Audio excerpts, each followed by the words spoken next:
All right, everybody. Thanks for having me along. Looks like my slides are up, so we'll see what I can do to completely derail the success of this entire event. First of all, as Jason pointed out, my name is Bruce Potter.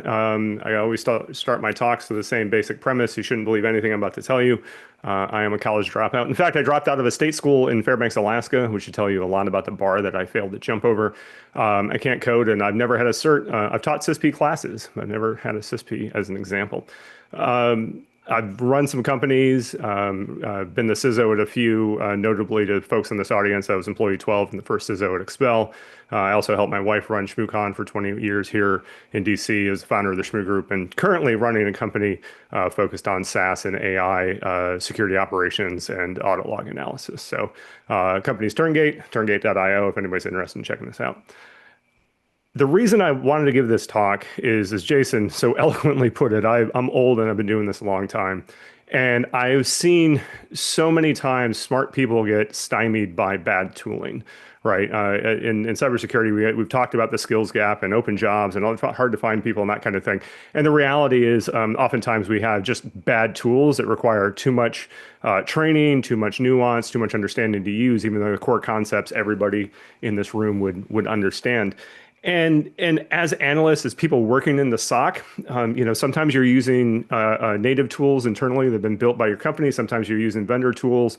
But what I want to point out today is it's important that you advocate for yourself when it comes to bad user experiences, things that are taking too long, things that can be automated, things that can be done better. Even if you're not the one responsible for the software or the system, letting people know like this can be made more optimal, this can be better, can not only help your job, but help you reach better outcomes and help not end up at a bad place when it comes to responding and investigating incidents. And I'll provide some concrete examples here in just a minute. So.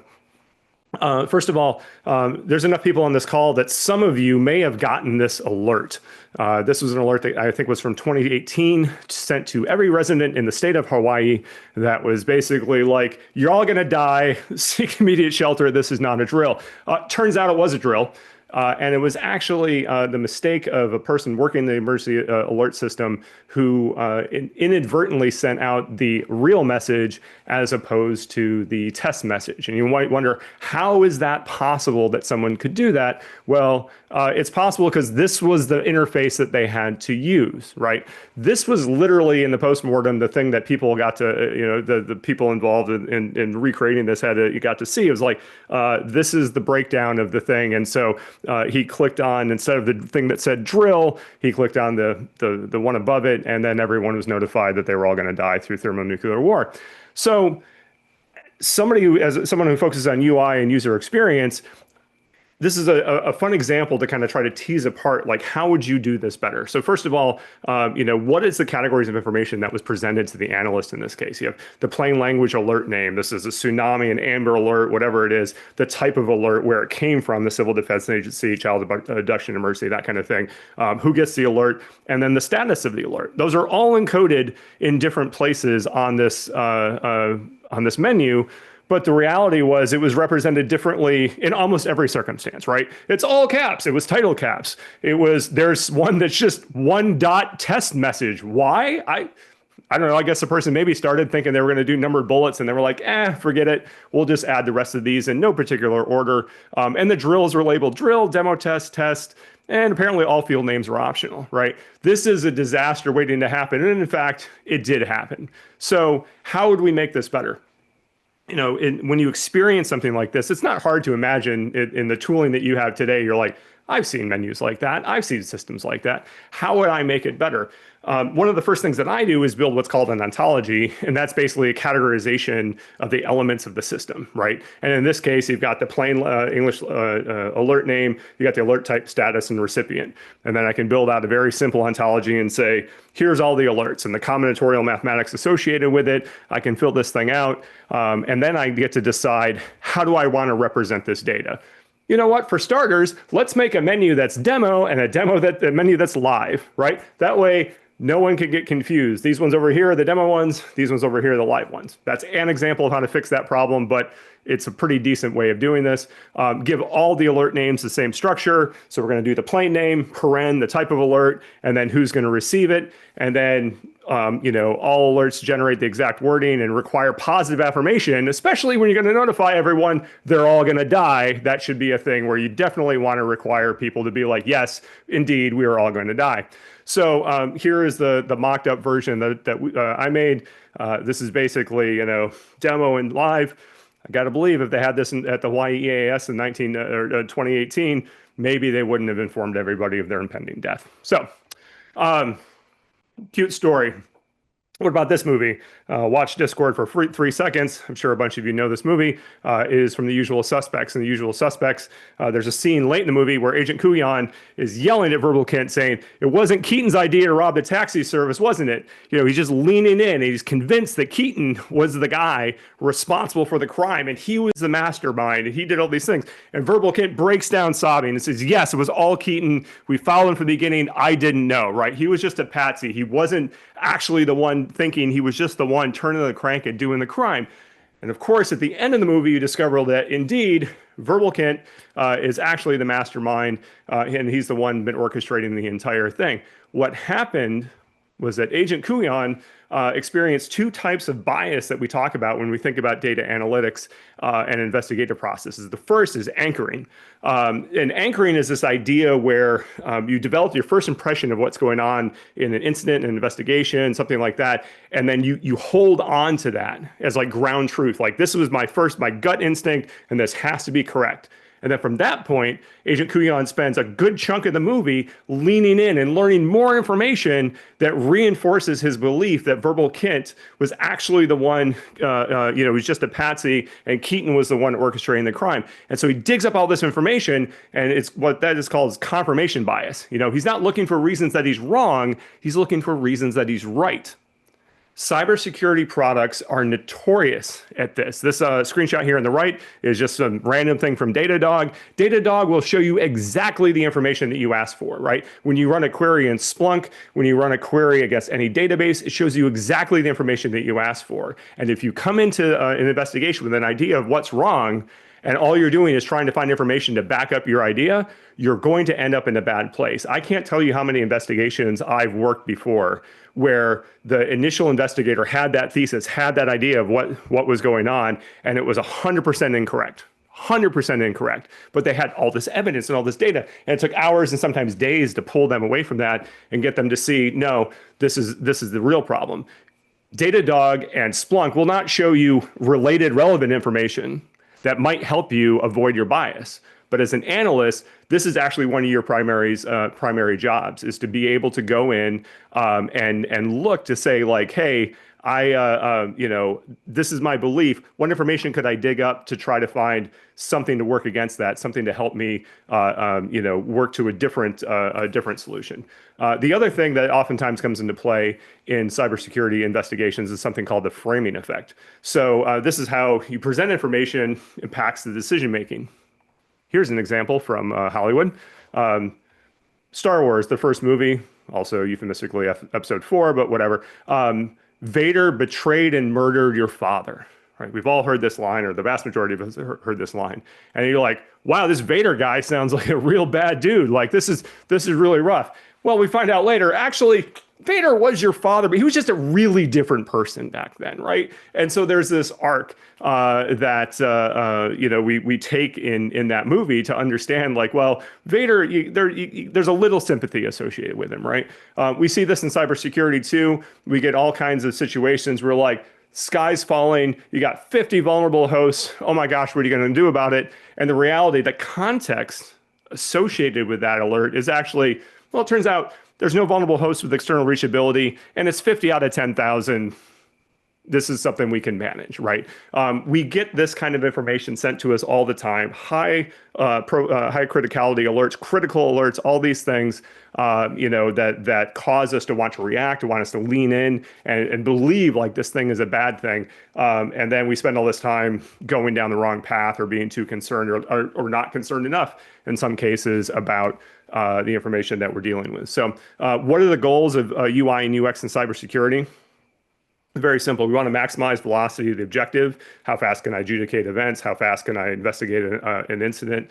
I want to get to the highest likelihood of a correct outcome, but I also want to minimize those biases and then minimize the need for training when it comes to training on specific tools, be it Splunk or Nessus or any kind of tooling. The less training required is usually indicative of the higher quality UI and UX. So as some quick examples from the real world, which way is this arrow pointing? It's clearly pointing to the right, unless you drive a Mini Cooper, and it's actually pointing to the left because it's supposed to be the British flag, I guess, but it wasn't really well thought out.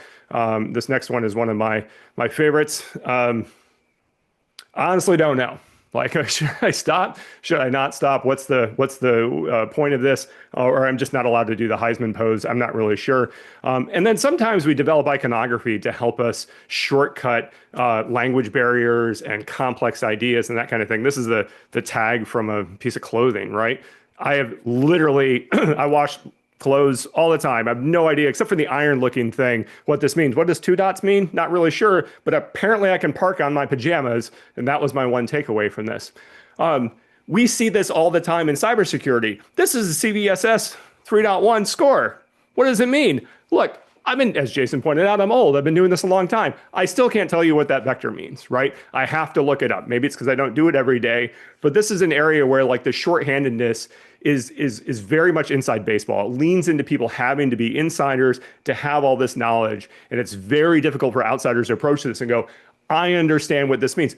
What's an exploitability score of 2 when the base score is critical? What does that mean? Who knows? It's all just a mystery. So when we think about cybersecurity UX, first thing I want to talk about is email security gateways.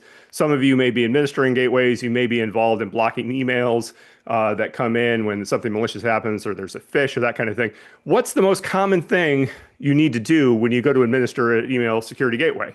It is block an email address or domain, period, full stop, right? There's a whole bunch of stuff that happens automatically behind the scenes, the ESGs do, but when a human gets involved, we have to block an email or domain. So let's go into Proofpoint, block a domain. So first I have to go to my dashboard, then I have to click on email, not malicious content because that might be a different product. I have no idea, but now I've clicked on email. Now I click on sender lists, which is different than filter policies, kind of, sort of. And then I get to this page where there's 2 places. One's blocked and one's a safe sender list. And if we're really paying attention under the block list, it says that block actually means quarantine. So I'm not even internally consistent with the name. And then you have to save it. That's the beauty of this thing. I've done this. I've been a Proofpoint administrator and I filled it out and I forgot to click save. And then the phishing email would show up again. I'm like, what have oh, I forgot to click save.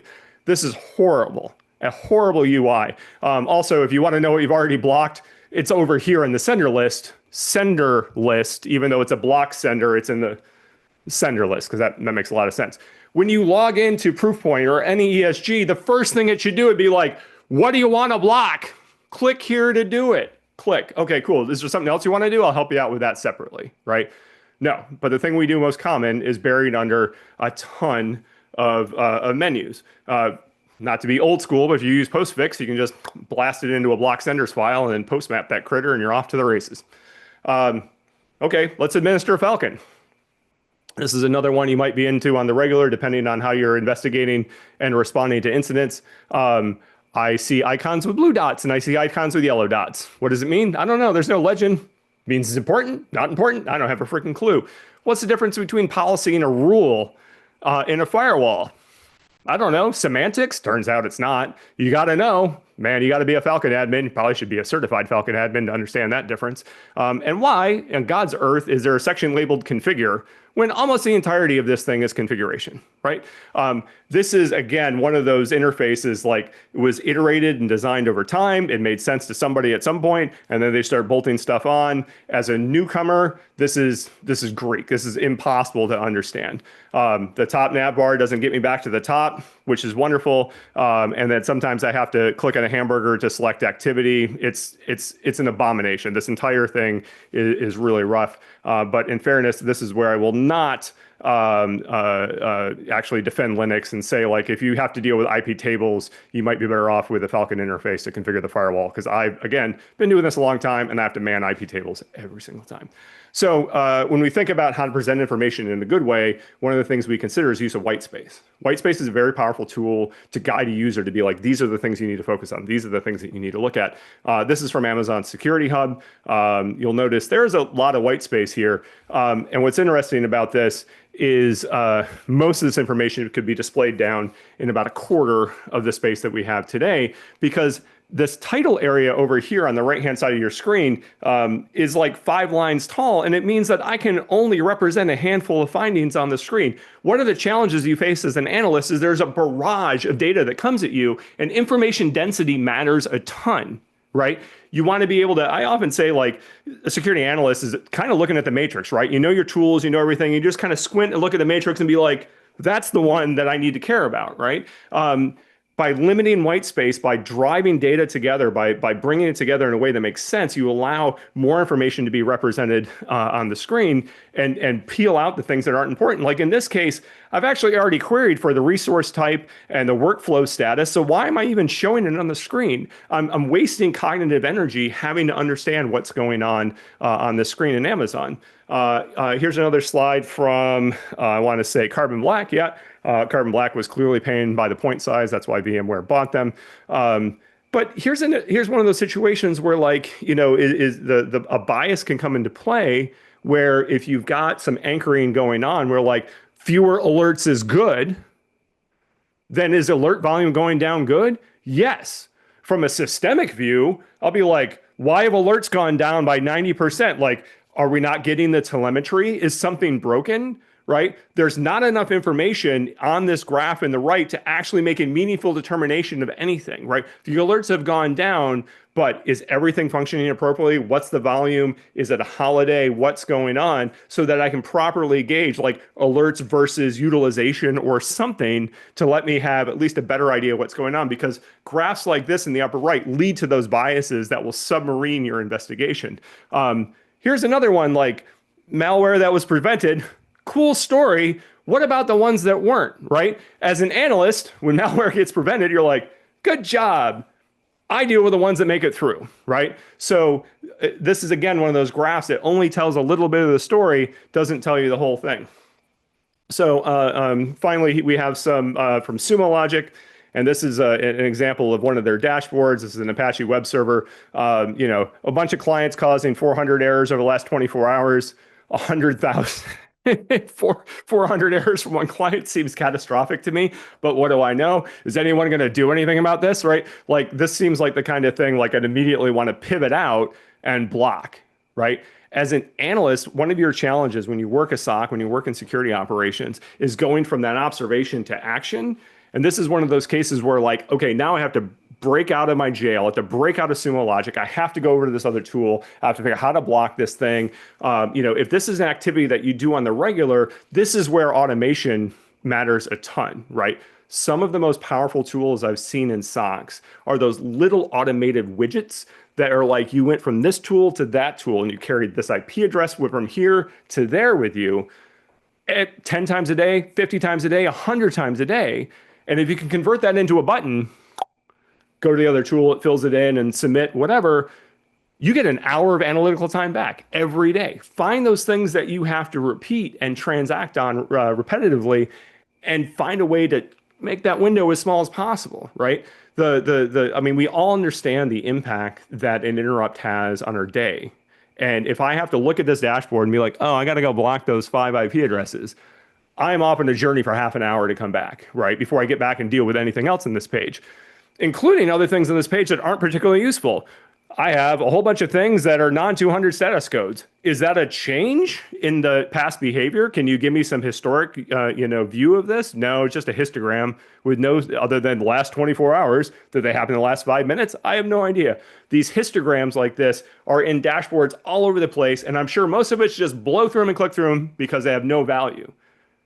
When you're working in a SOC, challenge those people who are building these dashboards to make them transactable, to make them a thing that brings you value. Again, this is where you advocate for yourself as an analyst, you advocate yourself as a security professional, say, these things you put in front of me aren't useful, make them useful, and here's an opportunity for them to do it. This is my last example, and it's one of my biggest pet peeves. You get to remember IP addresses and account IDs. God bless, I still remember my name server from Alaska from 30 years ago, right? Like, it is remarkable how much you have to retain when you're an analyst. And things like account IDs, be like, oh, that's our prod account. How do you know? Well, it ends in 33. That's how I know. I've seen it 1,000 times. Well, then, could the tool just say, our company's prod account? No, we're just going to show you the account ID guy. Why would you care about anything else? That's the other thing that I struggle with a lot is as SOC employees, you end up having to carry all this load and mental baggage that you hand off to other people. And anytime you have to explain to a person, oh, that's an opportunity to learn, to make tools better, and to drive a better user experience for you and your team. So again, this is kind of fast paced. I have a longer version of this, but I didn't want to run over time. I want to make sure that you realize that as you progress in your career, 99 out of 100 companies don't think about UI and UX and design and the impact on you as an end user. And it shows up in the training, in the products that you use, and all the analytical processes that you go at. But that doesn't mean it has to be that way. And so again, when you realize that you've gone through an investigation and you started somewhere wrong and you ended up somewhere wrong because of that, where would bias have implemented, where did it show up in that investigative chain? Where can you fix things to get more context, to move faster? And oftentimes it's not necessarily a training thing. It's not a broader understanding. It's actually fixing the tools that you use every day to have a better outcome, to move faster and be able to get on to the next investigation, next alert, whatever it is you're trying to do. So with that, I know I'm running out of time. Actually, I didn't do too bad. So I didn't get the shepherd's hook this time, which was pretty useful. You can find me on Blue Sky, GDED, and also I'm on, the LinkedIn, as it were. So I appreciate all the time today, everybody. Bruce, thanks for coming and doing the thing I was hoping you would do. The one thing I love whenever I see Bruce speak is that you're saying the thing that so many people want to say, but you happen to be on a stage, and then everyone in the audience just like nods in agreement of like, yeah, thank God someone's saying it. So Yeah, it's funny because I've given that advice to a lot of people. Like, if you're thinking it, other people are thinking it. But if nobody's saying it, just be the one to say it. Even so, it's funny. One of the things that we say in our company is if you're on a Zoom call and someone's audio is bad, stop them immediately and tell them, because they have no feedback and everyone else is experiencing it and having the same experience. I actually ran a weekly CISO thing during COVID, and we had one CISO who sounded like he was on an AM radio. And I finally, I emailed him out of band after like 2 months. I'm like, guy, I got to tell you, your audio is terrible. It's been terrible. And today was particularly bad. And he's like, what do you mean my audio is terrible? I'm like, every time you connect. No employee, no partner, nobody had told him this for months. And he showed up the next week, new microphone, everything was great. He could participate. You've got to recognize, like, there are times just to stand up and say, this is awful, and it gets fixed. So, Bruce, now that you get a chance to put all this into practice by developing your own tool for others, like, where do you just struggle internally because you know that the UX could be better? And at what point do you say it's good enough for now, but we're going to make the improvement later? So tell me about your internal struggle developing your own solution for yeah. people. So like one of the things I put to the team when we built the product at Turngate was, there's no query language, right? Because query language is like an analytical crutch to be like, well, we don't know what you're going to look for, but clearly you do. So go write this freaking query. And so we represent everything visually so that you can click through, construct pretty complex queries, and then be able to dig in from there. The challenge that I face is like the data that we would deal with in cybersecurity is so dimensionally rich, right? There's all these kind of places that you can go that we have to decide, like, where's the edges of what 90% of people are going to do, and then how do we let them do the specific thing that gets them that last 10% of their investigative journey. That's the real challenge I face, partially from a user experience perspective, but even from like a data and backend perspective. Like when I let people query against anything, it becomes computationally incredibly expensive, and so understanding how to balance all those needs is really important. But we pride ourselves, like people on board and start using our product with zero training and have great success, and I consider that a victory for the entire team that they've been able to reach their objective. Yeah. Bruce, what's the best way for people to get in touch with you or follow the things that you're doing? Because you do like a week, is it a weekly show, bi-weekly show? It's usually weekly, assuming I can get my ducks in a row. Being running a company and a podcast at the same time is a little challenging, but we have a Don't Get Me Started. We usually do it Tuesdays at 3 o'clock Eastern. If you want to follow us, we're on LinkedIn. And the best way to reach me, honestly, is LinkedIn. Strangely, it's got the best signal to noise of any place that I watch. Weird. So feel free to ping me on LinkedIn. Yeah. And Bruce, thank you so much for joining us today. Thanks for, like I said, thanks for choosing to say the things that the rest of us wish we could say. Absolutely.